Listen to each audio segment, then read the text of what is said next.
அவருடைய குடும்பத்தோடு கூட மத்தியிலே இருக்கிறது. அது ஆசீர்வாதம்.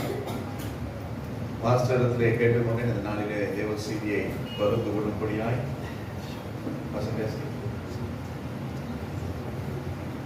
அப்ப இல்ல நீங்க பேசுங்க, நான் கேட்கணும் அப்படின்னா அதே மாதிரிதான் எங்களுக்கும் ஆசை. யாராவது பேச விட்டு கேட்கறதுல நமக்கு ஆசை. ஏன்னா கர்த்தர் நம்மோடு கூட பேச வேண்டும். உங்கள் எல்லாருக்கும் தெரியும், இந்த திருச்சபையிலே நாங்கள் எல்லாருக்கும் வாய்ப்பு கொடுக்கறதில்லை. அநேக இந்தியாவிலிருந்து ஊழியர்கள் வந்தாலும் அவர்களுக்கு வேறு ஸ்தானங்களில் ஊழியர்கள் கொடுக்கறது உண்டு, இந்த இடத்துல கொடுக்கறது கிடையாது. ஏன்னா கர்த்தர் அனுமதிக்கிறவர்கள் மாத்திரம் இந்த இடத்துல பேசுவார். ஆனால் பார்த்து சொன்னாங்க, நான் எல்லாருக்கும் ஜெபம் பண்ணிட்டு போறேன் அப்படின்னு. அதுவே எங்களுக்கு ஒரு ஆசீர்வாதம். ஏனென்று சொன்னால் கர்த்தரால் பயன்படுத்தப்படுகிற ஊழியர்கள் உண்டு, ஆனால் கர்த்தர் பயன்படுத்துகிற ஊழியர்கள் குறை. நான் சொல்வது புரியும் நான் நம்புகிறேன். எல்லாரையும் கர்த்தர் அழைத்திருக்கிறார், அபிஷேகித்திருக்கிறார். ஆனால் ஒரு காலகட்டம் வரும் பொழுது அந்த அபிஷேகமானது, அதாவது அழைப்பு நம்மை விட்டு கடந்து போய் விடுகிறது.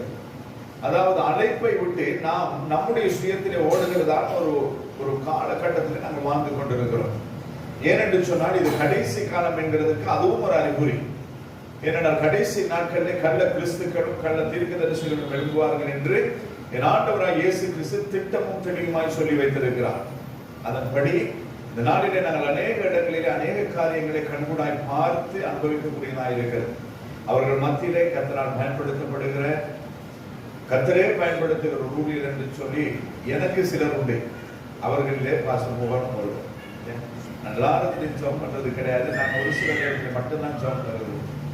அப்ப அவர் செபிக்க வேண்டும் என்று நான் வாஞ்சிக்கிறது. கர்த்தர் நல்லவர். குடும்பமாய் இந்த நாளிலே எங்கள் மத்தியிலே வர கர்த்தர் பாராட்டினார், கிருபை செய்திருக்கிறார். அதே நேரத்தில் ஒவ்வொரு வாரமும் இந்த இடத்துல தேவ செய்தியை கொடுக்கும் பொழுது நான் ஒரு நடுக்கத்தோடும் ஒரு பயத்தோடும் கூட நாங்கள் கொடுக்கிறது உண்டு. ஆனாலும் அதையும் தாண்டி இந்த நாளிலே இன்னும் ஒரு தேவ மனுஷன் முன்பதாய் நின்று பேசுகிறது கொஞ்சம் பயங்கரமான காரியம் தான். ஏனென்று சொன்னால் நாங்கள் செய்கிறது ஊழியம் கர்த்தருடைய, அந்த கர்த்தருடைய ஊழியத்தை நாங்கள் கவனமாய், கருத்தாய், கிரமமாய் செய்ய வேண்டியவனாய்.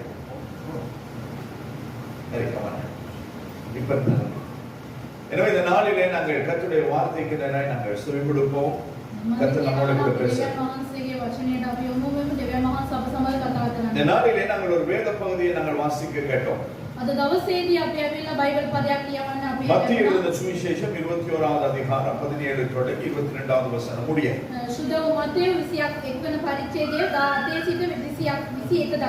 அந்த இடத்திலே ஒரு அத்தி மரத்தை குறித்தும் ஆண்டவராகிய இயேசு கிறிஸ்து அந்த அத்தி மரத்தை பார்த்து சபித்ததை குறித்தும், சபித்த மாத்திரத்திலே மரம் பட்டு போனதை குறித்தும் நாங்கள் தெளிவாய் பார்க்கிறோம்.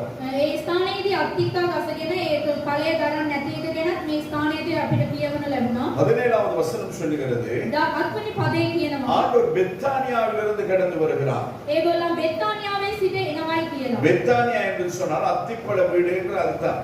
බෙත්තානියා කිව්වන් පස්සේ ඒ අත්තිකාගේ නිවස කියලා කියනවා. அத்திப்பழ வீட்டிலிருந்து வருகிற ஆண்டவர் අත්තිකා ඒ නිවසින් සිට එන්නා වූ දෙවියන් වහන්සේ அத்திப்பழம் இருக்கிற இடத்திலே அத்தியை தேடாதபடி අත්තිකා ගසේදී ඒ ඵලය දකින්න නැතුව வழி அருகே இருக்கிற ஒரு மரத்தின் இடத்தில் கனியை பார்க்கிறார். ඒ පාර අසල සිටින්නා වූ ඒ ගහ දකිනවා. அந்த 19வது வசனம் தெளிவாய் சொல்லுகிறது, 19වන පදේ මෙන්න මෙසේ කියනවා. அப்பொழுது வழி அருகே ஒரு அத்தி மரத்தை கண்டு උන්වහන්සේ අත්තිකා ගස දැක அதனிடத்திற்கு போய் ඒ ස්ථානයට ගිහිල්ලා அதிலே இலைகளே அன்றி ඒකේ කොළ නැතුව வேறொன்றையும் காணாமல் ඒ කිසිවක් උන්වහන්සේ දකින්න නැතුව ஆண்டவர் பாருங்க அந்த இடத்துல ஒரு காரியத்தை செய்கிறதை நாங்கள் பார்க்கிறோம். ඒ ස්ථානයේ දෙවියන් වහන්සේ යම් දෙයක් කරන එක අපි දකිනවා. இனி ஒரு காலம் உன்னிடத்தில் கனி உண்டாகாது இருக்க கடவுது என்றார்.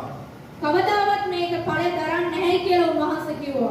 வசனம் சொல்லுகிறது, වචනේ කියනවා உடனே அத்திமரம் பட்டு போயிற்று. ඒ වේලාවෙම ඒක ඇවිල්ලා ඵල දරන්නේ නැතුව ගියා. பாருங்க, சொன்ன மாத்திரத்திலேயே மரம் பட்டு போய்விட்டது. ඒ කියපු ශෙනින්ම ඒ කාර්ය වෙනවා. இன்னும் ஒரு சுவிசேஷத்தை நாங்கள் பார்ப்போமானால் තව ස්ථානයක අපි බලනකොට அந்த சுவிசேஷத்தை நாங்கள் வாசிக்கிறோம். ඒ ස්ථානයේදී අපි බලනවා அது அத்திப்பழ காலமா இல்லாததை அறிந்திருந்தும் ஆண்டவர் அத்திப்பழத்தை எதிர்பார்க்கிறார்.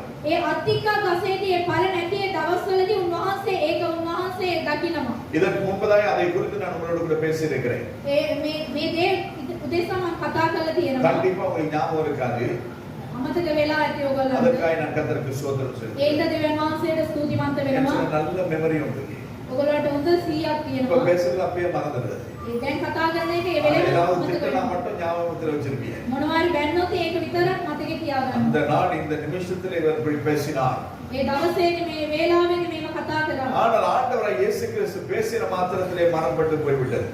යේසුස් වහන්සේ කතා කරපු ශ්‍රේණින්ම ඒ ස්ථානයේදී ඒක වෙනස වුණා.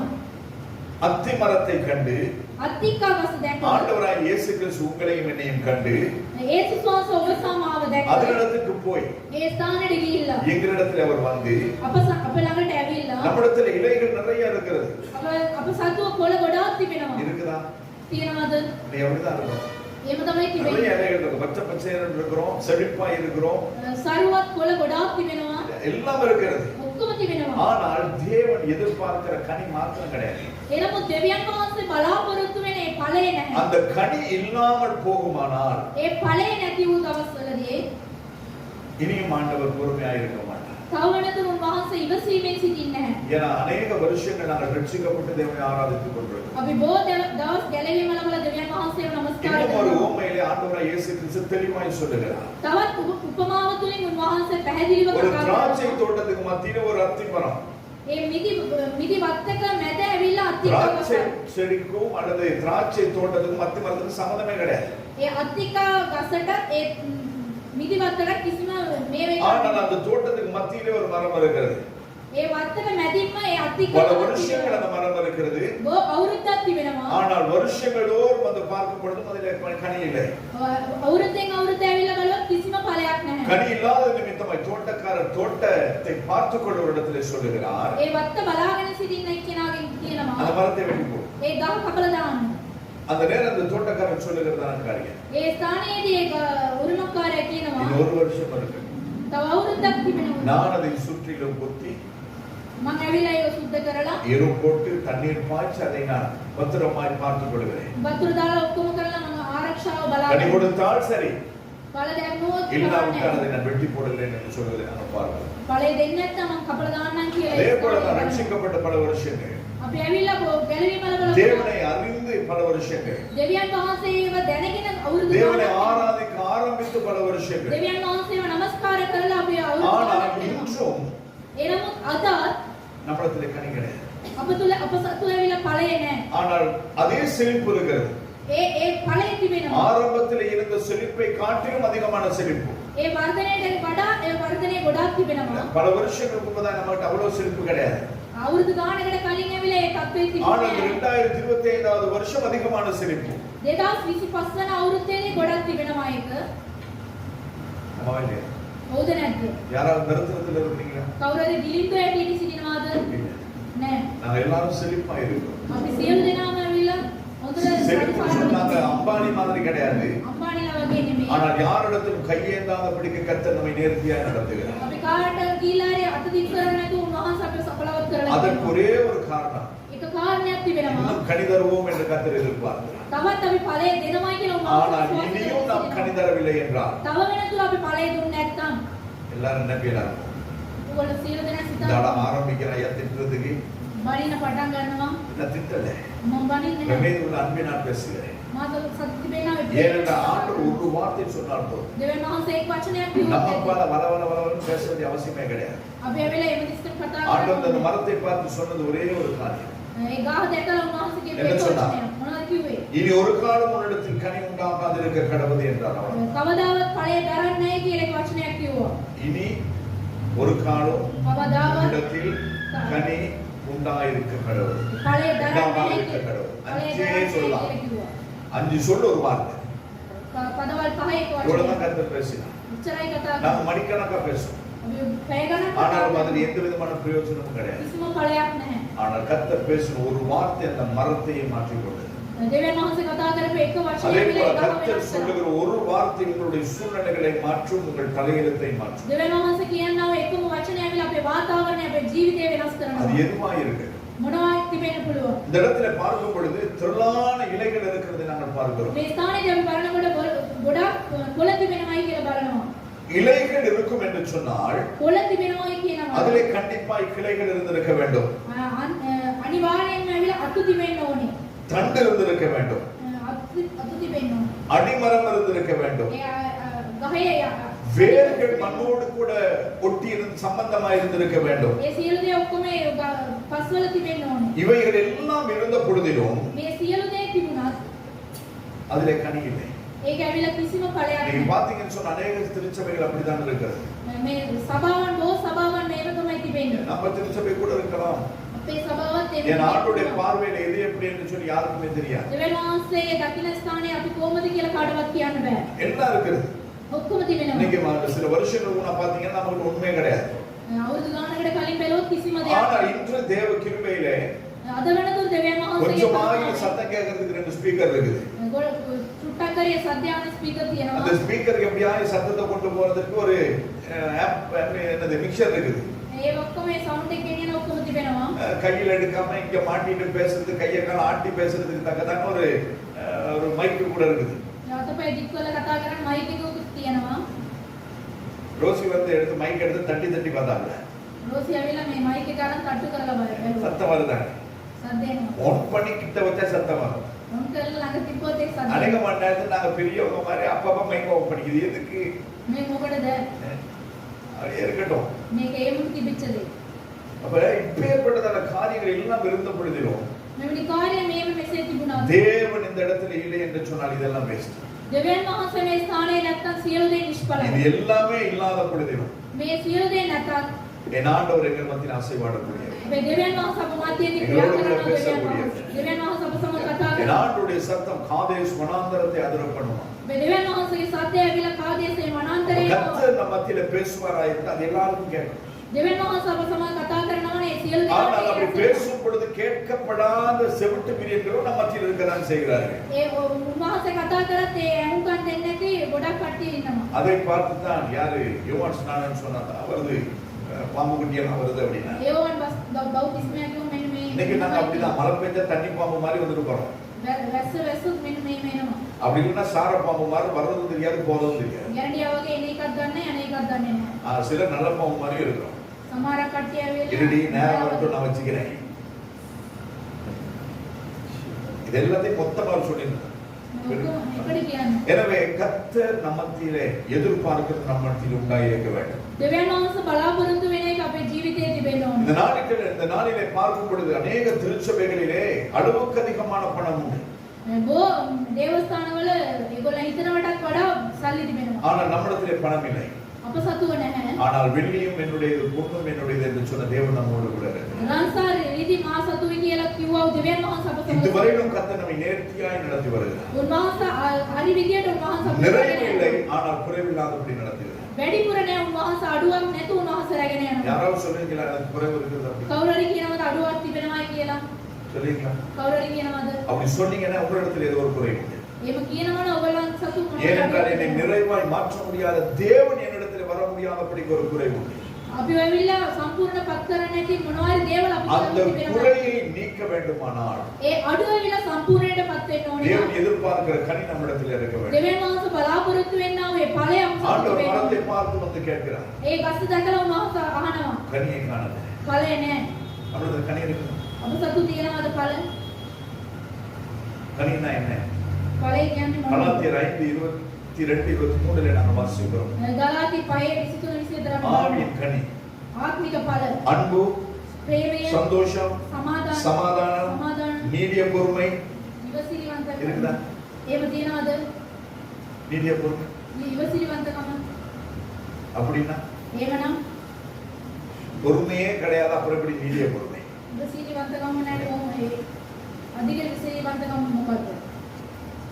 நான் சிங்களத்தில் ஒரு வசனம் சொல்லுவாங்க, என்னது? வசனம் மெசையாங்க. அந்த மாதிரி தான் நமக்கு ඒ වගේ තමයි අපි. மூக்குக்கு மேல ஒரு ஈ பறந்துட முடியாது. නා ඉස්සර அந்த அளவுக்கு நமக்கு பொறுமை இருக்கு. ඉස්සරක් අපි ඉවසිලිවන්තකම. அதனால ஆண்டவர் கேட்கிறார், பொறுமையை குறித்து அவர் பேசவில்லை. දෙවියන් වහන්සේ ඉවසිලිවන්තකම. அவர் நீடிய பொறுமை குறித்து பேசுகிறார். අධික ඉවසිලිවන්තකම. தயவு, நற்குணம், යහපත් ගුණ, விசுவாசம், විශ්වාසය, சாந்தம். සමාදානය. சாந்தம் இருக்கா? සමාදානය තිබෙනවද? சாந்தம். ஆனா பேர் கூட சிலர் வந்து சாந்த நேர்னு வச்சிருப்பாங்க. සමහර කට්ටිය මෙසේ නමුත් තියා කියනවා. மேரிக்கு இருந்த சுபாவமும் கிடையாது, சாந்தத்துக்குரிய அறிகுறியே கிடையாது. ஆனால் பேர் வந்து சாந்த மேரி. නම ඇවිල්ලා මේ තියාගෙන සාන්ත මේරි කියලා. ஆனால் கர்த்தர் இந்த கனிகளை எதிர்பார்க்கிறார். දෙවියන් වහන්සේ මෙවැනි ඵල උන්වහන්සේ බලාපොරොත්තු වෙනවා. இச்சை அடக்கம் இருக்குதா? எதை பார்த்தா ஆசைப்படுறது? මොනවද ඒකත් ඇවිල්ලා சோகேஸ்ல ஒரு பொம்மைக்கு உருப்பாட்டி கூட வச்சிருக்க முடியாது.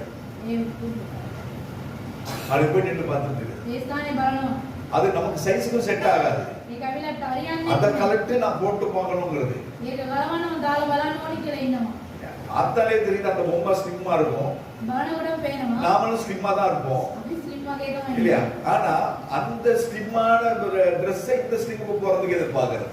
ඒ කුඩා එක මේ කුඩා එකට දාන්න. இப்படி அநேக விதமான பார்க்கிறது எல்லாம் ஆசை. බලන හැම දෙයක්ම ஆனால் ආසාව. தேவன் அதை விரும்பவில்லை. දෙවියන් වහන්සේ ඒක ආසා நாம் කරන්නේ. விரும்ப வேண்டியதை நாங்கள் விரும்புகிறது கிடையாது. අපි ඇවිල්ලා උන්වහන්සේ බලාපොරොත්තු වෙන එක අපි நாங்கள் ආසා விரும்ப வேண்டியது කරනවා. ஒன்றே ஒன்று. අපි බලාපොරොත්තු වෙන්න ඕනේ එකම දේ. அதுதான் பரலோகம். ඒක තමයි ස්වර්ග இந்த රාජ්‍යය. பரலோகத்தை தவிர நாங்கள் எல்லாத்தையும் விரும்புகிறோம். ස්වර්ග රාජ්‍යය අරගෙන අනිත් ඔක්කොම දේ ඔක්කොම අපි கொஞ்சம் மழை ආසා பெய்ய කරනවා. முடியாது, சர்ச்சுக்கு வர்றது கிடையாது. බලින්න බෑ අපි චර්ච් එකට එන්න. மழை பெய்தா எப்படியுமே இருட்டாதான் இருக்கும். වැස්සොත් ඒවල කොහොමද ஆனா අඳුරන්නේ? நாம நினைச்சுக்கிறது இன்னும் விடியலையோ, අපිම හිතා ගන්නවා තාම ඇවිල්ලා அது விழுந்து பல மணி நேரம் ஆயிடுச்சு. උදෑසන වෙලා ஆனா நாம அப்படி நினைச்சுக்கிறது. අපි එහෙම හිතනවා. இப்படி எல்லாம் நினைக்கப்படாது. එහෙම හිතන එක හොඳ නෑ. ஆண்டவர் எப்ப வருவார்னு தெரியாது. දෙවියන් වහන්සේ කොයි වෙලාවද ඒ කියලා அவர் දන්නේ නෑ. எப்பேற்பட்ட சூழ்நிலையிலே நம்மிடத்துல கனி எதிர்பார்க்கிறது தெரியாது. කොයි වාතාවරණය තුල ඒ ඵලය දරනවයි அவர் வரும் பொழுது ඵලය நம்மிடத்திலே கனி உண்டாயிருக்க வேண்டும். උන්වහන්සේ එනකොට ඒ ඵලය තිබෙන්න ඕනේ අපිට. இந்த நாட்களிலே நாங்கள் பார்ப்போமானால் මේ දවස්වල අපි බලනවා கிட்டத்தட்ட 45 நிமிஷம் தொடங்கி 1 மணி நேரம் நாங்கள் ஆராதிப்போம். 45 පැයක් වගේ අපි নমස්කාර කරනවා. எத்தனை பேர் ஸ்தோத்திர பலி? ඊ දෙනෙක් ස්තුති පූජාව. சாம் ஜெபத்தோட புஷ்பம் இருந்தா மட்டும் தான் நமக்கு ஸ்தோத்திர பலி வரும். ස්තුති පූජාව වෙන්නේ පොත තිබුණා. அது வந்து 1000 சொல்லி முடிச்சுட்டு அதுக்கு மேல கிடையாது. ඒ 1000 කියලා ඉවර වුණොත් මෙන්න නැහැ.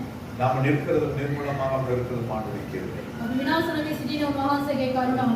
அவருடைய தயவினால் நம்ம வண்டி ஓடிட்டே இருக்கு. උන්වහන්සේගේ කරුණාවෙන් අපගේ වාහනේ යනවා. நேற்று இருந்த அநேகருக்கு இல்லை. ඊයේ හිටපු කට්ටිය අද නැහැ. நேற்று சுகமாய் இருந்த அநேகருக்கு இன்னும் சுகையினம். ඊයේ හොඳට හිටපු இது කට්ටිය எல்லாம் சொல்லி நம்ம ஆண்டவருக்கு நன்றி பலி செலுத்தலாமே. මේ ඔක්කොම කියලා දෙවියන් වහන්සේට ස්තුති පූජාව දෙන්න පුළුවන්. நம்ம முடிச்சு வச்ச என்னவோ மாதிரி அப்படியே நின்றுட்டு இருக்கோம். අපි අල්ලලා තිබ්බා වගේ මෙසේ ඉන්නවා. அப்படிதான். ஆனால் வேதம் சொல்லுகிறது ஆண்டவரை ஆராதிக்கும் பொழுது அது ஆராதனைக்கென்று ஒரு வேற ஒரு ஆண்டவர் சொல்லுகிறார்.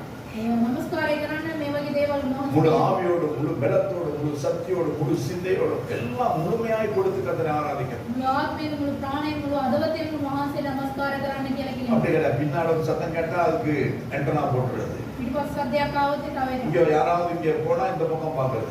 මේ ස්ථානයේ அப்ப நான் முழுமையாய் தேவனை ஆராதிக்கிறேன். ඒ සම්පූර්ණ දෙවියන් වහන්සේ නමස්කාර எபிரேயர் කරනවා. 13:15 நாங்கள் வாசிக்கும் பொழுது நம்மிடத்தில் ஸ்தோத்திர பலி கிடையாது, நன்றி பலி கிடையாது, எதுவுமே இப்ப இல்லாமல் போய் கொண்டிருக்கிறது. ඉබ්‍රාහිම් 13 15 කියනකොට අපිට අවිල அப்ப இப்படி இல்லாத பட்சத்திலே கர்த்தர் வந்து இந்த ஆராதனையிலே பங்கு பெறுவாரானால் මේව නැතුව දෙවියන් වහන්සේ මේ ස්ථානෙට එනවා නම් அவரு சபிப்பாரன் நம்மை ஆசீர்வதிப்பார். උන්වහන්සේ ශාප කරයිද ආශිර්වාද කරයිද? ஏன்னா அவரே ஆராதிக்க முடியாது என்பது. දෙවියන් වහන්සේ නමස්කාර அவர் செய்த කරලා நன்மைகளை சொல்ல முடியாது என்பது. උන්වහන්සේ කරාවු යාපත්කම් කියන්න අපි நம்முடைய අවිල. வாழ்க்கையில கர்த்தர் எவ்வளவு நன்மைகளை செய்திருக்கிறார். අපේ ජීවිතයේ කොච්චර උන්වහන්සේ ආපත්‍ය எத்தனை பேர் කරලා நன்றி செலுத்துகிறோம்? කී දෙනෙක් ස්තුති போன කරනවා. பஸ் கரண்ட் போச்சு. ගියාවේ බස් එක පෙරලිලා எல்லாம் லீவ் 4 நாள் குடும்பத்தோட இருந்துட்டு வரலாம்னு போயிருப்பாங்க. විවේකයට ඒගොල්ලන් ගිහිල්ලා ඇති පවුල පිටේ. போனவங்க போயிட்டாங்க. ගිය කට්ටිය ඔක්කොම ගිහිල්ලා. ஆனால் கர்த்தர் இன்னும் நம்மை ஜீவனோடு வைத்திருக்கிறார். අද වනතුරු උන්වහන්සේ ඇවිල්ලා එතන පවුල පැත්තට පිටින් තබා නෙමෙයි. කී දෙනෙක් ස්තුති කරනවා. ரோட்டை கறக்கும் போது எத்தனை பேர் செத்து போறாங்க. මේ පාර මාරු වෙනකොට කී දෙනෙක් නැති වෙලා ගිහිල්ලාද? ஆனால் கர்த்தர் இன்னும் நம்மை வாழ வைத்திருக்கிறார். දෙවියන් වහන්සේ අද වනතුරු අපි එතන උන්වහන්සේ පෙර ජීවිතවල කතා තබා කරනවා. කී දෙනෙක් ස්තුති அப்ப කරනවා. இந்த கனிகளை எல்லாம் கர்த்தர் நம்மிடத்தில் எதிர்பார்க்கிறார். මේ ඵලයේ සියලු දේ උන්වහන්සේ අපගෙන් බලාපොරොත්තු වෙනවා. அது எல்லாம் நம்மிடத்தில் இல்லாதபடி வாழ்வோமானால் අපි මේ සියලු දේ නැතුව අපි ජීවත් වෙනවා නම් கனி கொடுக்காத மரம் சபிக்கப்படும். ඒ ඵලයේ දරන්නේ නැති ඒ ගහ ඇවිල්ලා සාපේලත් கனியற்ற වෙනවා. ஜீவியம் சபிக்கப்படும். ඒ ඵලයේ නැති ඒ ජීවිතය ඇවිල්ලා සාපේටපත් වෙනවා. அத்தி மரம் சபிக்கப்பட்டு உடனடியாய் பட்டு போனது போல நம்ம வாழ்க்கையும் பட்டு போயிடும். ඒ අත්තිකා ගහ ඇවිල්ලා ඉක්මනට මේ සාපේටපත් වුණා වගේ අපේ ජීවිතات එහෙම වෙනස් වෙනවා. எனவே நாங்கள் கர்த்தருடைய கிருபையிலே நாங்கள் வாழ்ந்து கொண்டிருக்கிறோம். මම කියනවා දෙවියන් වහන්සේගේ කරුණාවෙන් අපි ජීවත් அந்த වෙනවා. கிருபை இழந்து போகாதபடிக்கு காத்துக்கொள்ளுங்கள். ඒ කරුණාව ඇවිල්ලා අපි නැති කරන්නේ பிரதர் கடந்த வாரத்துல ஹாஸ்பிட்டல் இருந்தான். brother ඇවිල්ලා hospital එකේ හිටියා. அந்த இடத்துல அவர்கிட்ட கேட்டா சொல்லுவாங்க எத்தனை பேர் எப்படி எல்லாம் கஷ்டப்பட்டிருப்பாங்க. එයාගෙන් ඇහුවොත් කියා කී දෙනෙක් දුක් වුණායි කියලා. சகோதரி சொன்ன மாத்திரத்திலே நாங்கள் ஜெபித்தோம். සහෝදරි කිව්වා වගේ අපි இந்த යාත්‍රා நாளிலே 6ஆம் தேதி உடைய கர்த்தர் அழைத்து வந்திருக்கிறார். අද දවසේදී නමස්කාර කරන පිණිස එකම් ඇවිල්ලා තියෙනවා. ஹalleluya. හalleluya.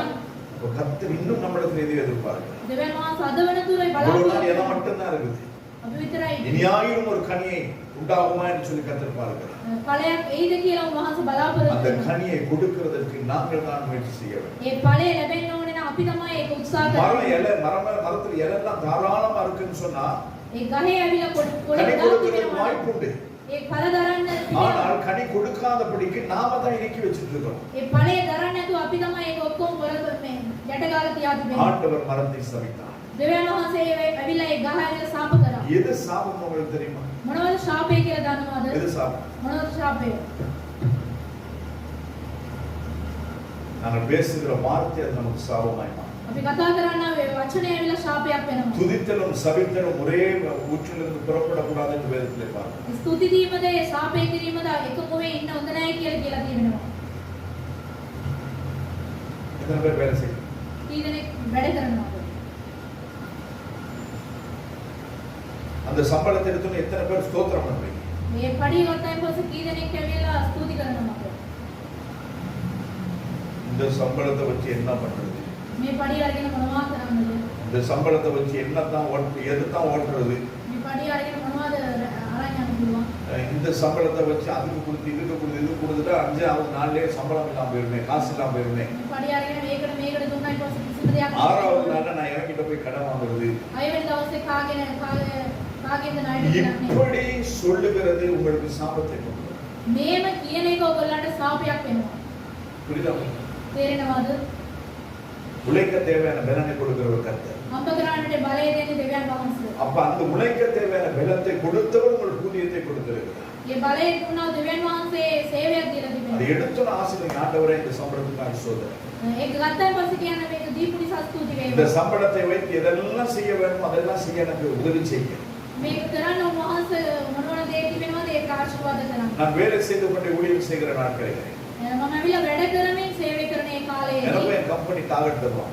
කම්පැනි එකේ ටාගට් එක දෙනවා. நான் தான் அந்த கம்பெனி பிசினஸே ஆரம்பிச்சது. බිස්නස් එක පටන් ගන්න ஆனா காலப்போக்கில் அந்த கம்பெனி எனக்கு டார்கெட் தர ஆரம்பிச்சது. ඒ කම්පැනි එක මට ටාගට් එක ஏன் சொன்னா பிசினஸ் விரிவாயிடுது. මේ බිස්නස් එක தனியாய் ஆரம்பித்தேன். තනියෙන් පටන් 30 area managers, area manager, sales manager, sales manager, area supervisor, මේ වගේ சேல்ஸ் ரெப் அப்படின்னு சொல்லி இலங்கையில் எல்லா இடத்திலும் මේ ලංකාවේ හැම ස්ථානෙම ஏஜென்சிஸ் இருந்தாங்க. ඒජන්සි டார்கெட் கொடுப்பான். මේගොල්ලන් දෙනවා. அச்சீவ் பண்ணணும். ඒ ඔක්කොම කරනවා. உடனே இந்த டார்கெட் எடுத்து நான் சொல்ல ஆண்டவரை எதிர்த்து මම කියනවා දෙවියන් වහන්සේ උදව් ஆண்டவரை கிம்பசி දෙවියන් වහන්සේ කරුණාව පෙන්නනවා. அவ்வளவுதான். එච්චරයි. என் கம்பெனி நெட்வொர்க்ஸ்மார் வந்து என்ன பிரஸ் பண்ணுவான். බොස් ඇවිල්ලා මට මේව කරනවා. ஆனா எனக்கு கீழே இருக்கிறவங்க ஒரு நாள் நான் பிரஸ் பண்ணது கிடையாது. මට යටින් තියෙන කටිය මට කවදාවත් நான் உங்களுக்கு சொல்ற ஒரே ஒரு காரியம், මම කියනවා நீ ඒක வேலைக்கு போன வீட்டுல இரு. වැඩ යන්න ගෙදර அதை ඉන්න. பத்தி எனக்கு பிரச்சனையே கிடையாது. ඒක ගැන කිසිම ஆனா ප්‍රශ්නයක් மாச கடைசியில டார்கெட் வரும். නැහැ. මාසේ අන්තිම වෙලා ටාගට් එක. வேலைக்கு போனியா, இன்னைக்கு எத்தனை கடைக்கு போன, இன்னைக்கு எத்தனை பிசினஸ் பார்த்த, இன்னைக்கு எவ்வளவு அச்சீவ் பண்ண, இதெல்லாம் கேட்டா அவன் நிச்சயமா அவன் வேலை செய்ய மாட்டான். මේ ඔවදී ටෙන්ෂන් එකෙන් කිසිම දෙයක් කරන්නේ නැහැ. அப்ப அவனுக்கு அந்த சுதந்திரத்தை நாம் கொடுக்கிறது மாத்திரத்தில் கர்த்தரை நான் சார்ந்திருக்கிறது நிமித்தமாய் கர்த்தர் ஒவ்வொரு மாதத்திலும் டார்கெட் அச்சீவ் பண்ண கர்த்தர் கிருபை செய்தார். දෙවියන් වහන්සේ සියලු දේව කරන්න උන්වහන්සේගේ කරුණාව පෙන්නනවා. அந்த கம்பெனில இருந்து வேலைக்கு போன ஒருத்தரையும் வேலைக்கு போகாதுன்னு கேட்டதே கிடையாது. කාවත් මේ යන්න එපයි කියලා ඇහුවේ නැහැ කවදාවත්. ஆனா நான் வேலைக்கு போகும்போது மட்டும் கேட்டாரு. මම අස්සෙලා යනකොට විතරක් මම ඇහුවා. வாரத்துக்கு 2 நாள் தானே உங்களுக்கு புரியும். සතියකට දවස් දෙකයි ඉන්න அது 5 සේවාව. நாள் வந்திருப்போம். අනිත් දවස් පහම ඇවිල්ලා நான் යනවා. சொன்னேன் මම කිව්වා 2 ஜமான்கள் ஊழியம் செய்யுங்க. රජවරුන් දෙන්නෙකුට සේවාව කරන්න அப்ப බෑ. சொன்னாங்க, சரி நீங்க வரவே வேணாம், ඉන්නත් එපා. நீங்க அப்பப்ப ஏதாவது தேவையா இருக்கும் பொழுது மாத்திரம் எங்களுக்கு வந்து உதவி செய்திருப்போம். කවදාරේ ඇවිල්ලා උදව් කරලා යන්න කියලා. அது கொஞ்சம் நல்லா இருந்தது. ඒක ටිකක් හොඳට அப்ப තිබුණා. அதுக்கு சரின்னு சொல்லி ஒத்துட்டேன். ඒකට මම හරි කියලා அப்ப කිව්වා. எப்பயாவது கூப்பிடுவாங்க, நான் அங்க போய் இருக்கும் பொழுது யாராவது போன் பண்ணா நான் ஆஸ்பத்திரியில இருக்கிறேன், කවුරුහරි කියනවා මම හොස්පිටල් එකේ ඉන්නේ. எனக்கு இந்த பிரச்சனை, මෙවැනි ප්‍රශ්නයක්. எனக்கு வந்து பார்க்க முடியுமா, எனக்கு ஆலோசனை சொல்ல முடியுமா? ඇවිල්ලා බලන්න පුළුවන්ද මොනවාරි කියන්න පුළුවන්ද? அப்பப்ப கூட போக முடியாது. ඒමත් මට යන්න බෑ. ஆனால் அதுல இருந்து வெளியில வந்தாச்சு. ඒකේ මං එළියට ආවා. 25 வருஷங்களுக்கு முன்புதான் අවුරුදු 25කට කලින් நான் வேலை செய்து அந்த வேலை விடும் பொழுது என்னுடைய சம்பளம் 80,000 ரூபாய். 80000ක් වුණා මගේ පඩිය ඒ කාලේදී. அப்ப அன்னைக்குல இருந்து இன்னைக்கு வரைக்கும் பல லட்சங்கள் எனக்கு உண்டாயிருக்கு. ලක්ෂ ගාණක් ඇති මාසතුව. ஆனால் அது பெருசு கிடையாது. ඒක ලොකු නෙමෙයි. கர்த்தர் என்னிடத்தில் எதிர்பார்க்கிற கனி இருந்திருக்கு. දෙවියන් වහන්සේ මාගේ බලාපොරොත්තු වෙන ඵලයේ තිබෙනවා. பணம் கர்த்தரிடத்திலே உண்டு. ඒ සල්ලි ඔක්කොම එන්නේ දෙවියන් அவருக்கு වහන්සේගෙන්. வேண்டிய மட்டும் இருக்கு. එයාගේ ඔක්කොම තිබෙනවා. சுகம் அவரிடத்திலே உண்டு. ඒ සුවය ඇවිල්ලා උන්වහන්සේ சமாதானம் அவரிடத்திலே உண்டு. සමාදානය උන්වහන්සේ සතු තිබෙන්නේ. எல்லாமே அவரிடத்திலே பரிபூர்ணமாய் உண்டு. සියලු දේම ඔක්කොම තිබෙනවා. நான் அவருடைய எதிர்பார்ப்புக்கு ஏற்ப நான் கனி கொடுக்கும் பொழுது උන්වහන්සේ බලාපොරොත්තු වෙන දේ අපි ඵලයේ දරනකොට கர்த்தர் நம்மை ஆசீர்வதிக்கிறவர். උන්වහන්සේ අපි ආශිර්වාද කරනවා. எது சாபமாய் மாறுது? මොනවද සාපයක් වෙන්නේ? இந்த கட்டின நாள்ல இருந்து எனக்கு அப்படிதான். යා බැඳපු දවසේ ඉඳලාම එහෙම තමයි. நான் ஒரு பொம்பளை கட்டல, ஒரு பிசாசை கட்டிட்டு வந்திருக்கேன். මං ගෑණියෙක් නෙමෙයි මම බැඳලා තියෙන්නේ යක්ෂයෙක්. எனக்கு உள்ளது புள்ள கிடையாது. அதுனால வந்து என்னது என்ன ஜென்மமோ தெரியாது. ලැබුණේ ළමයි. தெரியாம பெத்து போட்டுருக்காங்க. නැන්නතෝ මම அப்ப இந்த வார்த்தைகள் எல்லாம் உங்கள் குடும்பத்திலே சாபமாய் மாறும். මේ වචනේ ඔක්කොම මේ පවුලට ඇවිල්ලා සාපයක් වෙනවා. அப்ப நீ யாரை கட்டிட்டு இருக்கணும்? කවුද බලන්න? பில் கேட்ஸை கட்டிட்டு நல்லா இருப்பியா? බිල් ගේට්ස් බැලලා දුන්නා නම් හොඳයිද? அங்க போயிருந்தாலும் இதே கிடையாது. ඒ ගියත් එහෙම තමයි. எனக்கு திருப்தி ஆகாது. எங்க போனாலும் திருப்தி ஆகாது. තෘප්තියටපත් වෙන්නේ නැත්නම් කොයි ගියත් එහෙම නැහැ. இவர் வந்து யாரு உலக அழகி கட்டிட்டு தான் நல்லா இருப்பாரோ? මෙයාවිලා මෙයාව බැලලා දෙනවා හොඳට ඉන්න. இப்பயாவது இவருக்கு கொஞ்சம் மரியாதை இருக்குது. දැන් හරි அங்க போயிருந்தா அது மரியாதையே இருந்திருக்காரு. ඒ ගිහලා දුන්නා කිසිම මේ වේ ගන්න. இன்னைக்காவது கர்த்தர் நம்ம சொல்ல கேட்டு நடக்கிறதுக்கு நல்ல பிள்ளைகளை கொடுத்திருக்காரு. අපේ කීම ආන வெளியில போய் දරුවෝ பாருங்க எத்தனை பிள்ளைகள் சீர்கெட்டு அலைகிறாங்க. මේ විනාශ වෙලා තිබෙනවද කොච්චර ළමයි. ஆனா இந்த பிள்ளைகளையும் புருஷனையும் மனைவியும் சொல்லி சொல்லியே நாம நமக்கு சாபத்தை வாங்கிக்கொள்ளும். මෙවැනි වචනේ අපි කියලාම අපිට මේ සාපේ අපි ගෙන ගන්නවා. நம்மகிட்டே அவர் சொல்லுவாங்க, අපිට මේ ඇවිල්ලා කියනවා. எவ்வளவு தான் சொல்றது பாஸ்டர், கேட்கவே மாட்டேங்குது. මොනවා කියන්නද ඒක අහන්නේම නැහැ. எப்படி கேட்கணும்? කොහොමද අහන්නේ? நீ முதல்ல கேட்கணும். ඔයා මුලින්ම අහන්න ඕනේ. ஊழியர் சொல்றதை கேட்கலையா? සේවකයා කියන එක புருஷன் අහනවද? சொல்றதை கேட்கலையா? ස්වාමි පුරුෂයා කියන එක අහනවද? அதெல்லாம் கேட்காதபடி பிள்ளை எப்படி கேட்கும்? මේ මාන්න නැතුව දරුවන් කොහොමද இப்ப අහන්නේ? நாமே நம்முடைய குடும்பத்தை சாபத்துக்குள்ளாய் நம்ம மாற்றிக் கொண்டிருக்கோம். අපිම අපේ පවුල ඇවිල්ලා සාපේට පත් කරනවා. நிறைய பேர் சொல்லுவாங்க, බොහෝ කට්ටිය කියනවා நான் நல்லதை அனுபவிச்சதே கிடையாது. මම යහපත් දේ ඇවිල්ලා මම දැක්කේම නැහැ. எங்க அம்மா அப்பா வீட்டுல இருக்கும்போது அப்படி இருந்தேன். දෙමව්පියන්ගේ ගෙදර ඉන්නකොට මේ அவங்க அப்படி செய்தாங்க, මේම කරා. இப்படி செய்தாங்க. මේම කරා. அவங்க ஏன் செய்தாங்க? ඇයි කරේ? எப்படியாவது செஞ்சோன்னு தள்ளி விட்டுறணும் அப்படின்னு செஞ்சாங்க. මොනවාරි කරලා කළු කළ දාන්න ඕනේ කියලා තමයි කරේ. நான் ஒன்று சொல்லிட்டு මම එකක් කියන්නේ. அனுபவிச்சதே கிடையாது. මම ඇවිල්ලා ඒ සියලු දේ அதாவது உங்கள் அந்த வார்த்தை அந்த இடத்துல சாபமாய் உங்களுக்கு மாறுகிறது. ඒ වචනේ ස්ථානයේ සාපයක් වෙන්න எனவே පිටපත් வாயிலிருந்து புறப்படுகிற அந்த வார்த்தை ஒவ்வொன்றிற்கும் நீங்கள் கவனமாய் இருக்க வேண்டும். අපේ මුඛයෙන් පිටත් වෙනා මේ සෑම වචනයක් ගැනම අපි ඇවිල්ලා ප්‍රවේශ වෙමින් සිටින්න ඕනේ. நம்முடைய தேசத்தை குறித்து நாம பேசுவோம். මේ දේශය ගැන අපි කතා தேசத்து කරනවා. தலைமுறைகளை குறித்து பேசுவோம். දේශේ සිටිනා ඔය ලොකු කට්ටිය ගැන අපි කතා කරනවා. யார் வந்தாலும் நமக்கு பிரச்சனையே கிடையாது. කවුරුවවත් අපිට ප්‍රශ්නයක් அனுர නැහැ. வந்தாலும் பிரச்சனை கிடையாது. අනුරාවත් ප්‍රශ්නයක් නැහැ. வேற யாரு? மஹிந்த இருந்தாலும் பிரச்சனை கிடையாது. මහින්දාවත් ප්‍රශ්නයක් නැහැ. அதுக்கு முன்ன யாரு? மைத்ரிபால இருந்தாலும் நமக்கு பிரச்சனை கிடையாது. මෛත්‍රීපාලාවත් ප්‍රශ්නයක් නැහැ. ஏன்னா நம்மை நடத்துகிறவர் கர்த்தர். අපිව රැගෙන යන්නේ උන්වහන්සේ. அவர்கள் ஏற்படுத்தினவர் கர்த்தர். ඒ ඔක්කොම ஏன்னா සූදානම් அப்படிதான் வேதம் කරනවා. சொல்லுகிறது. ඒ තමයි දෙවියන් ராஜாக்களை වහන්සේ. தள்ளி ராஜாக்களை ஏற்படுத்துகிறார். රජවරු තල්ලු කරලා அப்ப රජවරු. யார் வந்தாலும் அவர்களுக்கு ஜெபிக்க வேண்டியது நம்முடைய வேலை. කවුරුවවත් ඔවුන් උදෙසා අපි යාඥා කරනවා. நாம் என்ன செய்யணும்? අපි මොනවද කරන්නේ? ஜெபிக்கிறத விட்டுட்டு அந்த ஆளுக்கு கமெண்ட் பண்ணிட்டு இருக்கோம். යාඥා කරන එක අතහැරලා මොනවාරි කීපී ඉන්නවා. வெளிநாட்டுக்கு போயிட்டாங்க, රට ගිහිල්ලා ඉවරයි. அங்க போயிட்டாங்க. ඒ ගියා. போகட்டும், எங்க போனா நமக்கு என்ன? කොහේ ගියත් අපිට මොකද්ද? ஆட்டோல போற இடத்துல அந்த மனுஷனை காப்பாத்தி கொண்டு வாங்க. දෙවියන් වහන්සේ ඔවුන් යන ස්ථානයේ ආරක්ෂා போற இடத்துல வச்சாவது நல்ல புத்தியை கொடுங்க. ගේ යන ස්ථානයේ හොඳ 100ක් ஜெபிச்சிருக்கோமா? நம்ம புருஷனுக்கு நம்ம பிள்ளைகளுக்கு ஜெபிக்காத நாம எப்படி தேசத்து தலைவனுக்கு ஜெபிக்கிறோம்? අපේ ස්වාමි පුරුෂයන්ට අපගේ දරුවන්ට යාඥා කරන්නේ නැති ඒ කට්ටිය අපි කොහොමද? எனவே நம்முடைய ஒவ்வொரு காரியங்களும் நம்முடைய குடும்பத்துக்கும் சரி நம்முடைய தேசத்துக்கும் சரி சாபத்தை கொண்டு வரும். අපි කතා කරන්නේ එක වචනයක් අපගේ පවුලට අපේ දේශයට ඇවිල්ලා සාපේ කියනවා. இன்னும் கொஞ்சம் பேர் சொல்லுவோம், තවත් කට්ටිය සමහරක් කට්ටිය කියනවා எங்க அண்ணி சரியில்லை, අපි ඇවිල්ලා නෑනා හොඳ නෑ. எங்க மாமா சரியில்லை. අපේ මාමා හොඳ නෑ. நீ நல்லமா, ඔයා හොඳද? நீ நல்லமா இருந்தா அவன் சாதாரண நல்லமா இருப்பான். ඔයා හොඳට හිටියොත් ඒගොල්ලන්ත් හොඳට ඉන්නවා. இதெல்லாம் நாம சரிப்படுத்தணும். අපි ඇවිල්ලා අපු இப்படி හරි. அநேக காரியங்கள் நம்முடைய வாய்களினால் நாங்கள் பேசுகிறதான காரியத்தினாலேயே நாங்கள் சாபத்தை பெற்றுக் கொள்கிறோம். අපි කතා කරන ඒ වචනේම අපිට මේ සාපේ අපි රැගෙන යනවා. நம்ம பிள்ளைகளை படிச்சுட்டு இருப்போம். අපි දරුවන් ඇවිල්ලා ඉගෙන ගන්න සිටිනවා. என்ன சொல்லுவோம்? මොනවද කියන්නේ? நீ படிச்சு கிழிச்சது போதும், வந்து பாத்திரத்தை கழுவு.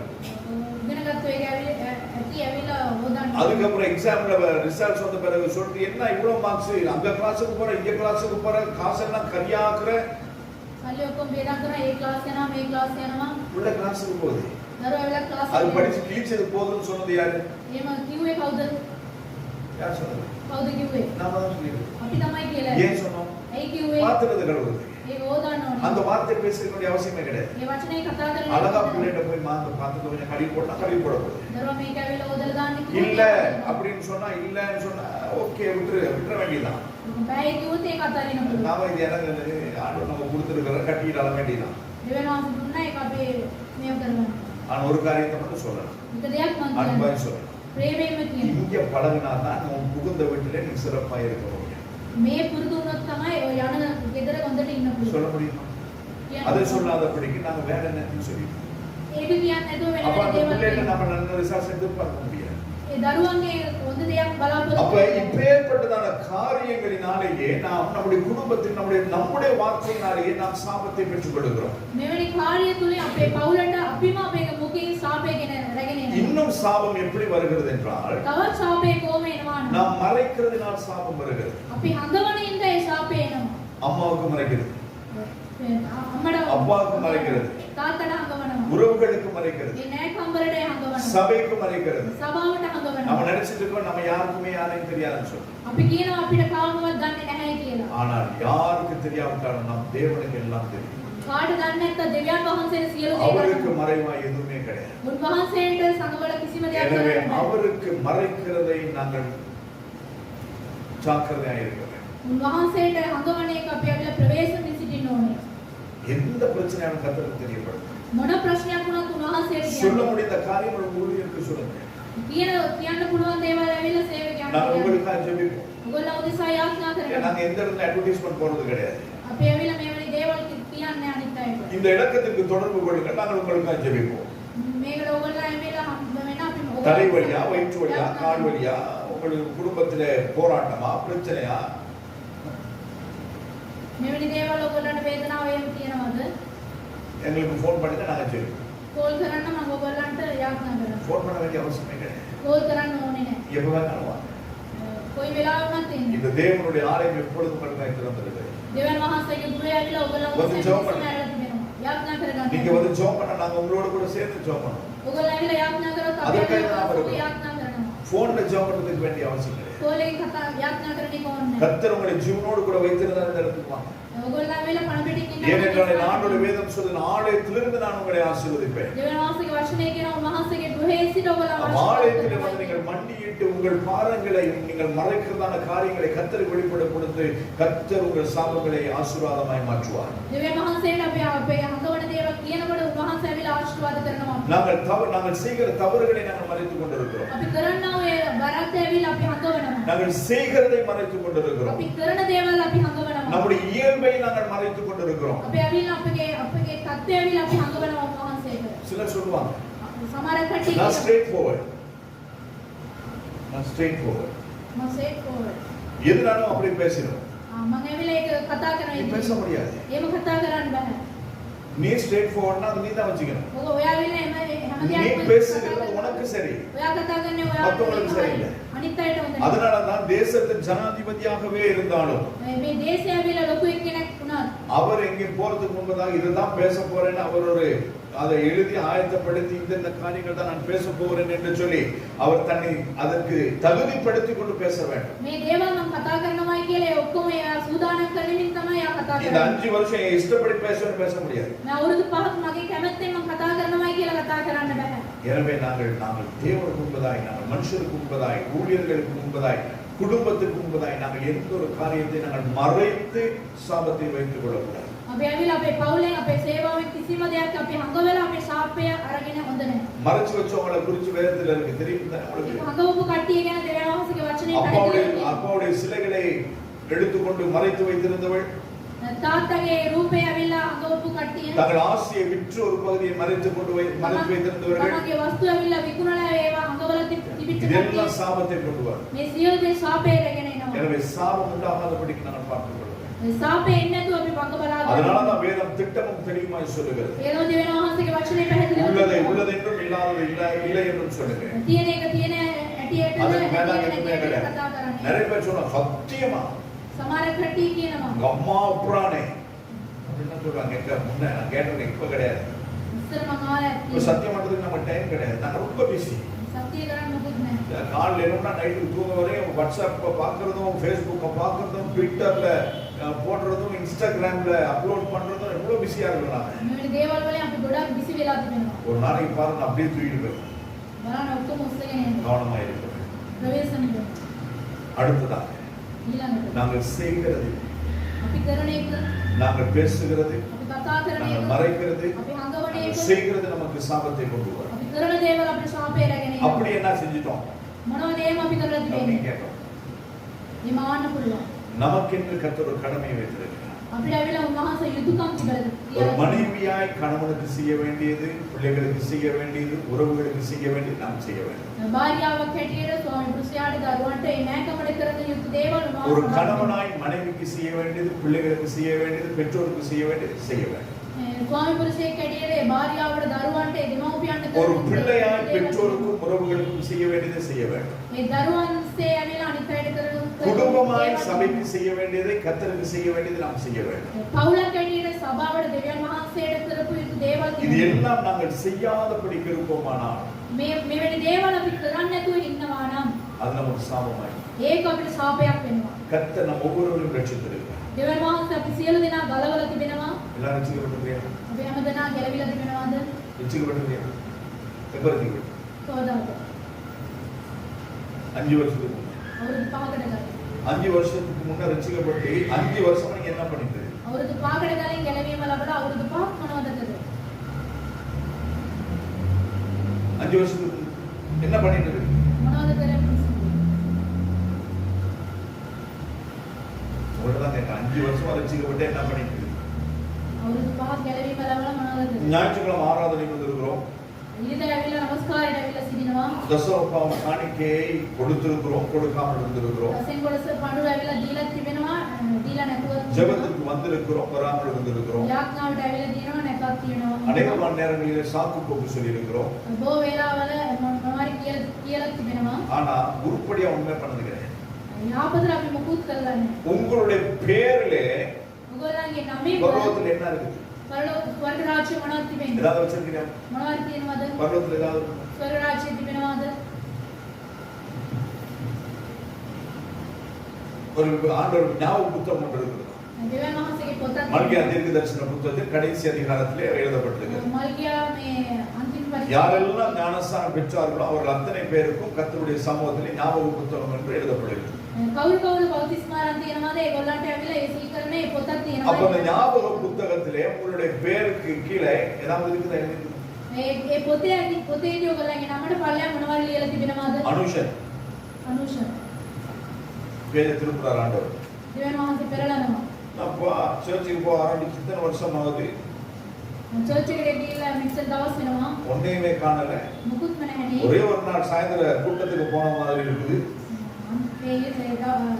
මධ්‍යන ரெண்டாவது நாள் போன் பண்ணாலும் ஆன்சர் இல்லையாமே எழுதி இருக்குதே. ඊළඟ දවසේ කෝල් කරත් ආන්සර් නැහැනේ, ඔක්කොම ලියලා තියෙනවානේ. இதுதான் சித்திரகுப்தர் எழுதிட்டு இருக்காரு. ඒක තමයි යා ලියාගෙන. காலமாட்டோட வருவார் ஒருத்தர். யாரு? யமதர்மராஜா வந்து சுருக்கு போட்டு தூக்கிட்டு போகும்போது அவர் தான் சொல்லுவாரு, யா இவன் இந்த காரியங்கள் பண்ணியிருக்கிறான். ஆனா நமக்கு பேசுறதுக்கு யமதர்மராஜா கிடையாது, கர்த்தரே நேரடியாக பேசுவார். අපිට කතා කරන්න කවුරුත් දෙවියන් වහන්සේ විතරමයි. எல்லாம் எழுதி வச்சிருக்கு. උන්වහන්සේ ලියලා තියෙනවා. அவருடைய கண்களுக்கு மறைவா எதுவுமே கிடையாது. උන්වහන්සේට සංගවන්න කිසිම දෙයක් போனை அடி ஓபன் பண்ணிட்டு இருக்குதே, ෆෝන් එක දෝක් ஒரு කරලා போனே வேலை செய்யாது. ෆෝන් එකම වැඩ කරන්නේ. நேற்று திடீர்னு என் போன் வேலை செய்யல. මගේ ෆෝන් එක වැඩ அப்புறம் தான் கர்த்தர் அதன் மூலமாக ஒரு காரியத்தை சொன்னார். දෙවියන් වහන්සේ සතු මට කතා அது කරා. உங்களுக்கு சொல்ல மாட்டேன், උඹලන්ට කියන්නේ எனக்கு சொன்னார். මට කිව්වා. அதை நான் மாற்றும் பொழுது கர்த்தர் எனக்கு புதிய போனை ஆயத்தப்படுத்தி கொண்டிருக்கிறார். ඒක ඇවිල්ලා මම මාරු කරනකොට දෙවියන් වහන්සේ අලුත් ෆෝන් එකක් என்ன හදාගත්තා. பொறாம பாருங்க. උච්චරේ ஒரு ஆமென் சொன்னேன்னா ආමෙන් කිව්වොත් මොනවද? எனக்கு ஆயத்தப்படுத்திட்டு இருக்கிறார். දෙවියන් වහන්සේ லேட்டஸ்ட் මට போன் සූදානම් කළ තිබෙනවා. எப்படி வரும், யார் கொடுப்பான்னு தெரியாது, ஆனா வரும். කවුද දෙන්නේ කොහොමද දෙන්නේ කියලා දන්නේ නැහැ. නමුත් එනවා. ஏன்னா நேத்து இன்ஸ்டால் பண்ண வாட்ஸ்அப் காலையில பார்க்கும்போது காலையில வர முடியும். මේ WhatsApp එක උදේ බලනකොට ඒක නැහැ. அதனால அநேகருக்கு இந்த ஊழியத்தை குறித்து சொல்ல முடியாம போனது. මේ සේවාව ගැන කියන්න බැරි වුණා. கர்த்தர் எதை செய்தாலும் அது நன்மைக்காய் செய்யும். දෙවියන් වහන්සේ මොනවා කරත් ඒක යහපතටමයි அப்ப කරන්නේ. நாம் எதை செய்தாலும் தேவநாமம் மகிமைப்படும்படியாயும் අපි මොනවා කරත් දෙවියන් වහන්සේගේ தேவன் நம்மை பார்க்கிறார் என்பதான உணர்வோடு நாங்கள் செய்ய வேண்டியவர்களாக இருக்கிறோம். දෙවියන් වහන්සේ අපිව බලනවායි කියන හැඟීමෙන් අපි நமக்கு කරන්නේ. நாமே சாபத்து வாங்கிக்கிற கூடாது. අපිට අපි මේ සාපේ අරගන්න சொல்லான இது இருக்கிற என்னது கிளைகள் இருக்கலாம், ගොඩක් කොළ තිබෙන්න පුළුවන්. வசதி வாய்ப்புகள் இருக்கலாம், ගොඩක් ඔක්කොම තිබෙන්න පුළුවන්. பணம் இருக்கலாம், සල්ලි තිබෙන්න පුළුවන්. அந்தஸ்து இருக்கலாம், මේ සියලු දේ තිබෙන්න படிப்பு இருக்கலாம், ඉගෙනීම තිබෙන්න சொந்தமா පුළුවන්. வீடு வாகனம் எல்லாமே இருக்கலாம். වාහනේ ඉඩම් ගෙවල් ஆனா ඔක්කොම அதெல்லாம் තිබෙන්න පුළුවන්. கர்த்தருக்கு தேவை கிடையாது. ඒ සියලු දේ இந்த பூமியில වහන්සේට நானும் நீங்கள் வாழ்கிறதுக்கு அது தேவை. අපි මේ පොළවේ ජීවත් වෙන්නේ ඒවා ඔක්කොම ඕනේ. ஆனா பரலோகத்துக்கு அது எதுவுமே தேவை. ස්වර්ග රාජ්‍යයට ඒවා ඕනේ නැහැ. ஆனா பரலோகத்துக்கு போகிறதுக்கு ஒரு யாத்திரை தான் இந்த உலக வாழ்க்கை. ඒ ස්වර්ග රාජ්‍යයට යන්න තමයි මේ පාර තමයි මෙන්න මේක. அப்ப அங்க போய் சேர்றதுக்கு நாம் என்ன இந்த பூமியில வைத்திருக்கிறோம்?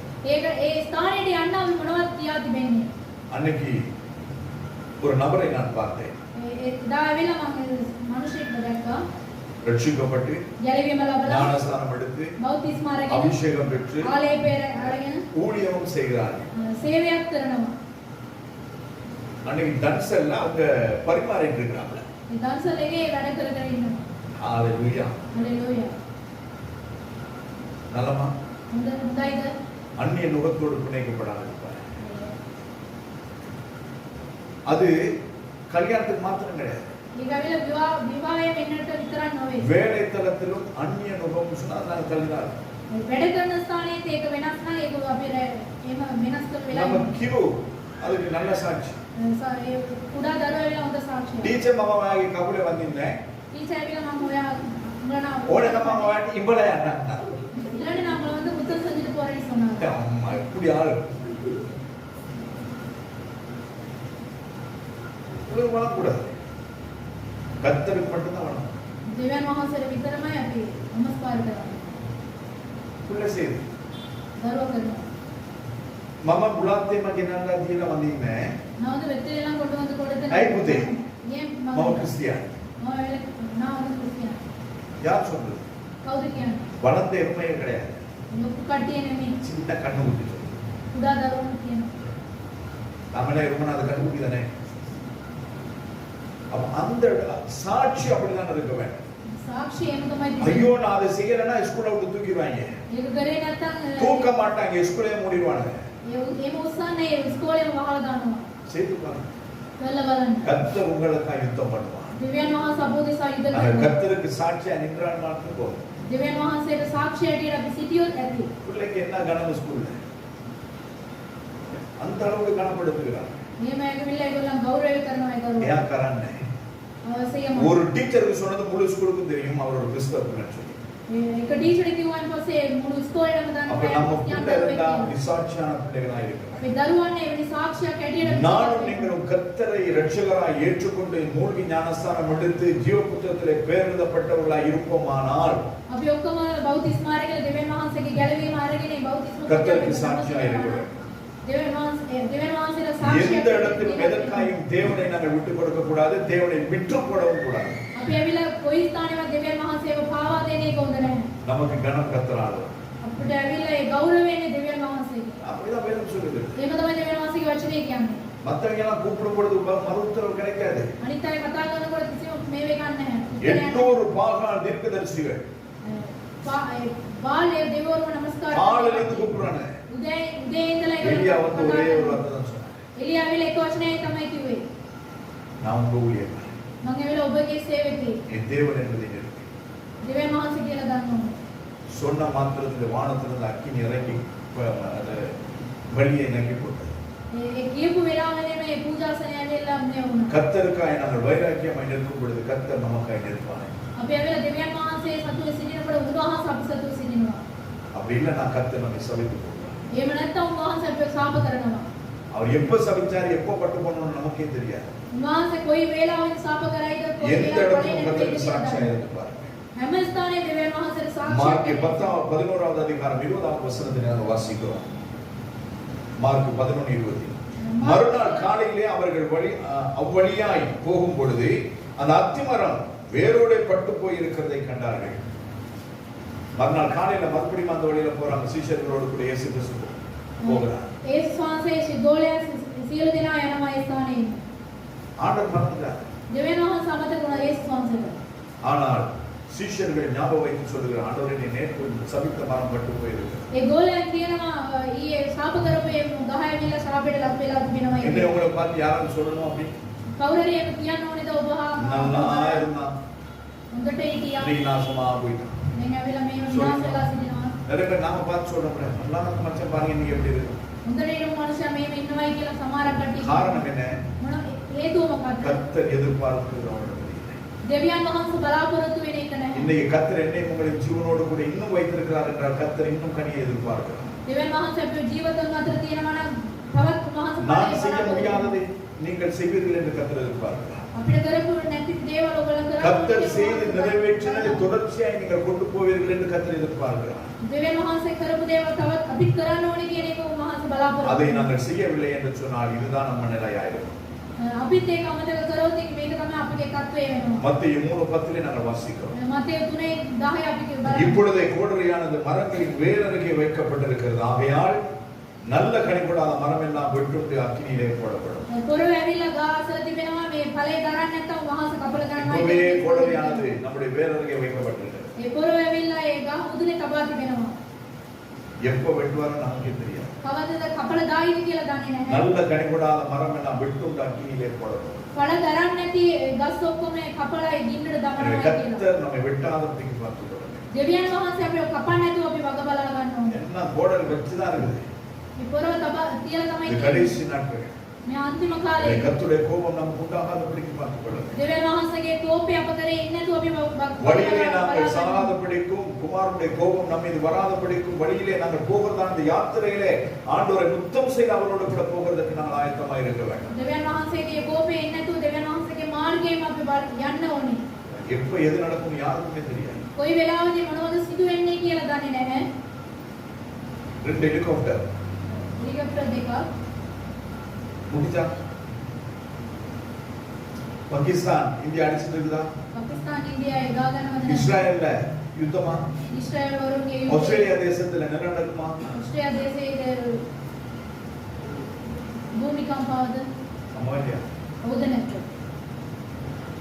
இந்தியா මේ ඒවා සිදු වෙනවා. ஆட்டோ வருஷத்துல சொன்னாரா? දෙවියන් වහන්සේ මේ අවුරුද්දේදී කිව්වද என்ன නැද්ද? சொன்னார்? මොනවද කිව්වේ? உப்பே நாங்க வெளிநாட்டுல இருந்து இறக்குமதி செய்வேன்னு சொன்னார். ලුණුම මේ අපිට රටවලින් අපේ රටවලින් ஐந்தாவது மாதத்திலே நடக்க வேண்டியதை முதலாவது மாதத்தின் முதலாவது நாளிலே சொன்ன தேவன் நம்முடைய தேவன். පස්වෙනි මාසයේදී වෙන දේවල් ඇවිල්ලා පළවෙනි දවසේදී அப்ப උන්වහන්සේ இந்த நாளிலே கர்த்தர் உங்களோடும் என்னோடு கூட பேசி சொல்லுகிறார் என்று சொன்னார். අද දවසේදී උන්වහන්සේ ඔබට සමග කතා කරනවා නම් 138 நாள் இன்னையோடு கூட இந்த வருஷத்திலே 138ක් වෙනවා අද දවසේ. இன்னும் 227 நாள் இந்த வருஷம் முடிகிறதுக்கு உண்டு. 127ක් වෙනවා මේ අවුරුද්ද அந்த වෙනවා. 227 நாளிலே இன்றாகிலும் நானும் நீங்களும் கனி கொடுக்க ஆரம்பிக்கவில்லை என்றால் දවස් 227ක් ඇවිල්ලා අපි ඵලයේ දරන්න නැතුව සිටියොත් கர்த்தருடைய சாபம் எப்படி வரும்னு நமக்கே தெரியாது. දෙවියන් වහන්සේගේ ශාපය කොහොමද එයි කියලා දන්නේ නැහැ. நாங்க கர்த்தருக்காய் கனி கொடுக்கிறோம். අපි දෙවියන් වහන්සේටම අපි ඵලය දෙන්න ඕනේ. நாங்க இந்த பூமியில வாழ போறது 150 வருஷம் கிடையாது. අපි මේ පොළවේ ජීවත් වෙන්න යන්නේ 150ක් නෙමෙයි. எத்தனை வருஷம்னு யாருக்குமே தெரியாது. අවුරුදු කීයක්ද කියලා காலம் කාටවත් கர்த்தருடைய கரத்திலே இருக்கிறது. කාලය ඇවිල්ලා දෙවියන් වහන්සේගේ எனவே දෑතේ காலத்தை கர்த்தருடைய கரத்திலே வைத்திருக்கிற தேவன் நம்மிடத்திலே கனி எதிர்பார்க்கிறார். මේ කාලය ඇවිල්ලා දෙවියන් වහන්සේගේ දෑතේ තියාගන්න දෙවියන් වහන්සේ අප සතුටු සිටිනවා. மாசுக்கு கொடுக்கப்பட்ட ஊழியத்திலே கர்த்தர் நேர்த்தியாய் அவர் கனி கொடுத்து கொண்டிருக்கிறார். පාසල දුන්නා මේ සේවයේ උන්වහන්සේ හරියට මේ ඵලය දරලා அவரால் அந்த குடும்பத்தில் ஆசீர்வதிக்கப்பட்டவர்கள் அநேகர்.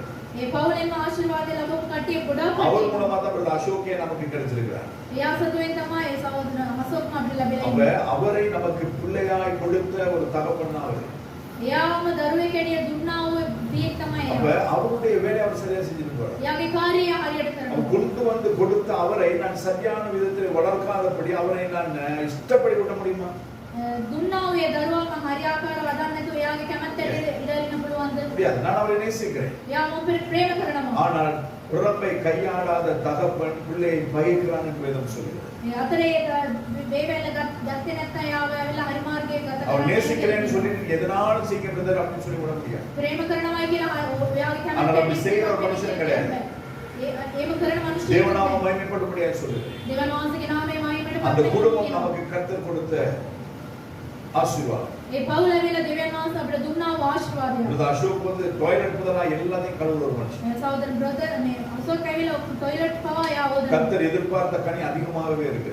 දෙවියන් වහන්සේ බලාපොරොත්තු இன்னும் அதிக கனி கொடுக்க வேண்டும். තවත් යා ඵල දරන්න ඕනේ. யோவான் 15:2ல நாங்கள் வாசிக்கிறோம். யோவான் 15:1 අපි என்னில் கனி கொடாது இருக்கிற கொடி எதுவோ මගේ ඵලය දරන්න නැති ඵලය මොකක්ද? அதை அவர் அறுத்து போடுகிறார். ඒක යා කපලා දානවා. கனி கொடுக்கிற கொடி எதுவோ ඒ ඵලය දරන්නේ அது அதிக கனிகளை கொடுக்கும்படி ඒක අධික ඵලය දරන அதை පිණිස சுத்தம் பண்ணுகிறார். ඒක ඇවිල්ලා පවිත්‍ර කරනවා. இது வந்து அத்திமரம் கிடையாது. මේක ඇවිල්ලා අධික இந்த අවස්ථාවක්. திராட்சை கொடியை குறித்து கர்த்தர் பேசுகிறார். මිදි වැලගෙන උන්වහන්සේ කතා කරනවා. திராட்சை கொடியினால் ஏதாவது பிரயோஜனம் இருக்குதா? මේ මිදි වැලේ මොකක් හරි ප්‍රයෝජනයක් තිබෙනවද?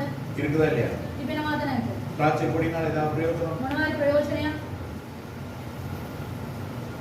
திராட்சை அது வெளியேற பெற்றது. මිදි ඇවිල්ලා ගොඩක් ඒ උතුම් දෙයක්. சரியா? திராட்சை வெளியேற பெற்றது. මේ මිදි ඇවිල්ලා ஆனா கொடி வேஸ்ட். ඒක ඇවිල්ලා ඒ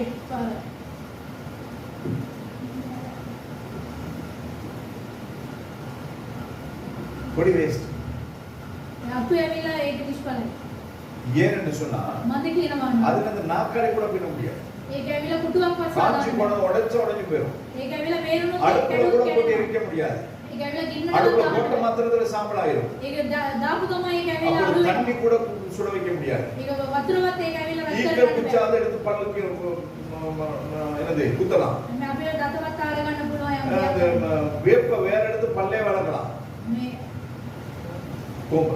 කොහොම අතු අරගෙන ஆனா இந்த அத்தி இந்த திராட்சை கொடியினால எந்த பிரயோஜனமும் கிடையாது. මේ මිදි අතු වලින් කිසිම ප්‍රයෝජනයක් ஆனாலும் கர்த்தர் என்ன சொல்லுகிறார்? එනමුත් දෙවියන් වහන්සේ මොනවද කියන්නේ? கனி கொடுக்காத கொடியெல்லாம் வெட்டி அக்கினியில போட்டுருவேன். ඒ ඵල දරන්නේ නැති අතු ඔක්කොම කපලා அது ඉවරලා இதுல இருக்கிறது வேஸ்ட், அதுல போனாலும் வேஸ்ட். ඒක ඒ තිබුණත් ප්‍රයෝජනයක් ஆனால் கனி கொடுக்கிற கொடி எதுவோ ඒ ඵලයේ அதை දරන්නේ வெட்டி இன்னும் சுத்தம் பண்ணுவேன். ඒක මම කපලා මම සුද්ධ ஏன் කරනවා. அது அதிக கனிகளை கொடுக்கும். ඒක අධික ඵලය දෙන පිණිස කියලා මම කියනවා. හalleluya. வெட்டும் பொழுது வலிக்குமா? ඒක කපනකොට රිදෙනවද? வலிக்குமா? රිදෙනවද? கண்டிப்பா வலிக்கும். අනිවාර්යයෙන් அந்த රිදෙනවා. வலி எதற்காக? அதிக වේදනාව கனிகளை கொடுக்கும். ඒ වේදනාව මොකටද අධික ஒரு ඵලය கனியும் இல்லாதபடி நாங்கள் பட்டு போகிறதை காட்டினோம். මේ ඵල එකක්වත් නැතුව අපි ඇවිල්ලා විනාශ கர்த்தரே நம்மை வெட்டி சுத்தம் செய்யும் பொழுது அதிக கனிகளை கர்த்தர் எதிர்பார்க்கிறபடினாலே அது நமக்கு ஆசீர்வாதம். දෙවියන් වහන්සේම අපිව පවිත්‍ර කරලා අපිව ඵලය දරන්න උන්වහන්සේ සලස්වනවා. ஹalleluya. හalleluya. இவ்வளவு காரியங்களை ஒரு ஊழியக்காரனை வச்சு நான் பேசிட்டு இருக்கேன். මෙච්චර කාර්යය ඇවිල්ලා මේ සේවකයෙක් කියලා මම කතා කරා. எவ்வளவு பயம் இருந்தா කොච්චර බය තිබුණත් ஆண்டவர் பேச ஆரம்பிச்சா அது அதுக்கு பிறகு நம்ம ஒரு தில்லு வரும். දෙවියන් වහන්සේ කතා කරත් අපිට ඇවිල්ලා ධෛර්යයක් එනවා. எச்சன கர்த்தர் பேசு. දෙවියන් වහන්සේ කතා කරනවා. கர்த்தர் உங்களை கனி கொடுக்கிறவனா இருப்பார். දෙවියන් වහන්සේ ඇවිල්ලා ඵලය දරන எத்தனை பேர் கனி පිණිස கொடுக்கும்? බලාපොරොත්තු වෙනවා. கனி கொடுக்கும் பொழுது கர்த்தர் உங்களை சுத்தம் பண்ணுவார். මේ ඵලය දරනකොට උන්වහන්සේ ඇවිල්ලා පවිත්‍ර කරනවා. அது உங்களை கோபிக்கிறதுனால அல்ல, ඔයාලා ඇවිල්ලා කෝපයට පත් அதிக කරනවා. கனிகளை கொடுக்கும். මේක ඵලය අධික ලෙස කරන எனவே පිණිස. அதிக கனிகள் இந்த நாளிலே உங்களுக்கு உண்டாயிருக்க முடியும். අධික ඵලය දරන පිණිස. ஆராதனை பின்பதாய் உங்கள் ஒவ்வொருவருக்காய் ஜெபிக்க பாஸ்டர் தருகிறார். නමස්කාරයට පස්සේ ඇවිල්ලා ඒ පාලකතුමා ඇවිල්ලා අපි සියලු දෙනාට கர்த்தர் உங்களுக்கு பேசுவார். ප්‍රාර්ථනා කරනවා. දෙවියන් වහන්සේ කතා உங்கள் කරනවා. வாழ்க்கையிலே மாற்ற வேண்டிய காரியங்களை மாற்றிக் கொள்ளுங்கள். ඒ ජීවිතය ඇවිල්ලා වෙනස් කරන දේවල් වෙනස් கர்த்தருடைய කරගන්න. வருகை மிகவும் சமீபமாக இருக்கிறது. දෙවියන් වහන්සේගේ පැමිණීම ඇවිල්ලා அவர் ඉතාලම காலம் இல்லாத காலத்திலே கனியை தேடுகிறவர் தான் நம்முடைய கர்த்தர். ඒ කාලේ නැති වූ දවස්වල ඒ ඵලය දරන පිණිස எனவே උන්වහන්සේ நம்மிடத்திலே கனி බලාපොරොත්තු எதிர்பார்க்கும் பொழுது அந்த கனி காணப்பட வேண்டும். උන්වහන්සේ බලාපොරොත්තු වෙන වේලාවෙදී අපි ඵලය இந்த දරනවා. கர்த்தர் நம்மோடு கூட தொடர்ச்சியாய் இடர்படுவாராக. දෙවියන් වහන්සේ තවරතුරු උන්වහන්සේ කතා நல்ல කරනවා. ஆண்டவரே இந்த நாளுக்காய் உமக்கு நன்றி சொல்லுகிறேன். ප්‍රේමවන්ත දෙවියන් වහන්සේ අද දවසේ නිසා ස්තුතියි. இதுவரையிலும் நடத்தினீர், இனிமேலும் நடத்துவீராக. තව වෙනතුරු උන්වහන්සේ මඟ පෙන්වා விசேஷமாய் எங்கள் மத்தியில் இருக்கிறதான ஊழியருடைய குடும்பத்துக்காய் சொல்லுகிறேன். මේ පාලකතුමාගේ පවුලට සහ ස්තුතිවන්ත වෙනවා. ஆண்டவர் விலகினத்தின் மத்தியிலே கர்த்தர் ஆராதிக்க வந்த நம்முடைய பிள்ளைகளுக்காய் ஸ்தோத்திரம். මේ වෙලේන මැදදී මේ নমස්කාරයෙන් කරන ආව දරුවෝ இதுவரைக்கும் நடத்தின தேவன் තව වෙනතුරු தொடர்ந்து நம்மை උනහස நடத்துவீராக. තව වෙනතුරු ஆண்டவரே எங்களை சுற்றிலும் கொத்தி எரிபோட்டு நீர்ப்பாய்ச்சங்களை வளரும். උන්වහන්සේගේ උන්වහන්සේ මේ ඵලය දරන්න උන්වහන්සේ අපිට සබය இன்னும் அதிகமாய் கனி கொடுக்க ஆசைப்படுகிறேன். තව වෙනතුරු උන්වහන්සේගේ ඵලය දරන්න උදව් இயேசு කරනවා. கிறிஸ்துவின் மூலமாய் பிதா. යේසුස් වහන්සේගේ නාමයෙන් කියනවා. ஆமென். ආමේන්. இந்த நேரத்திலே